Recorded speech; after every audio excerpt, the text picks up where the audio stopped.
Dating all the way back to the very first Mortal Kombat, I actually worked in an arcade at the time. I remember coming into work and hearing the sound of people going, "Oh, ah," you know, making these loud screams and yells and cheers because they were seeing something they had never seen before. Fatalities are awesome in that it's a perfect way to end a match. It's a good way to show that you dominated or you defeated opponent. What makes the fatalities awesome, I think, is the sense of humor to them. And I know it took me a while to get my arms around the mentality of them myself. And it's, you know, they're very graphic and very disturbing and disgusting. But there's an underlying humor to them that you know, certainly is what defines my favorite ones. I think a lot of the casual players, you know, specifically pick up Mortal Kombat, are always looking up, you know, what are the fatalities, how gruesome they are, you know, even finding out, like unlocking them through the game and stuff like that. Initially, we try and come up with a brainstorming session, kind of get some ideas, or like think about stuff, and then we kind of all get together, kind of bounce ideas off each other a little bit, and kind of formulate one really great idea out of all of us. And from there, we do a couple practices, try to figure out the timing, things like that. We go in the studio, we shoot the actual motion. From there, we take the data, process it, get it into the computer, exaggerate it well beyond whatever we shot so that we get like this really great performance with all the gruesome, brutal things that people come to expect from Mortal Kombat.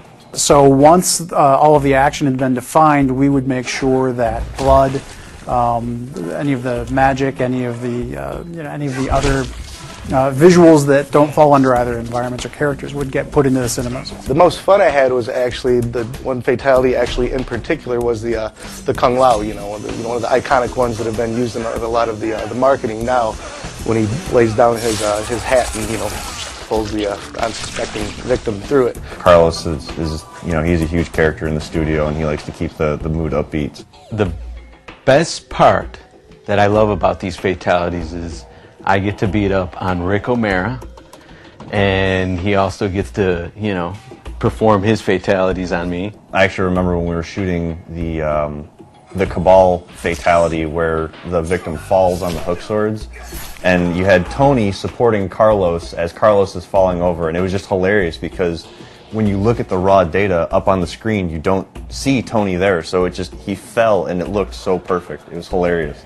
Maybe about like the third or fourth take, we start getting into more or less of the vision of the actual fatality, where you're getting into, you know, like, I really need to stab these knives into these guys' clavicle so that way the lightning will strike. You know, when you're doing it the first or second time, you're like, oh, I really don't want to hurt, you know, the other actor. When the other actor gives you the cue, he's like, hey man, just let go and really like hit my clavs. Having somebody able to draw off all that emotional content and trying to get the best performance. My role on fatalities was to make sure that once everything else was in place, that we had visual effects for the fatalities. So once all of the action had been defined, we would make sure that blood, any of the magic, any of the visuals that don't fall under either environments or characters would get put into the cinemas. Probably my favorite and most successful effects are the ones where we involve the most sleight of hand. The classic reptile fatality, getting his tongue to work, was one of those real coups. We use basically a beam, just an ability in the engine to draw a mesh from one point to another, basically attaching one end to Reptile's head and one end to the victim's head, and then introducing material-driven noise to that to make it seem as though there's an elastic tongue where really it's just a code-driven mesh that's going from one point to another.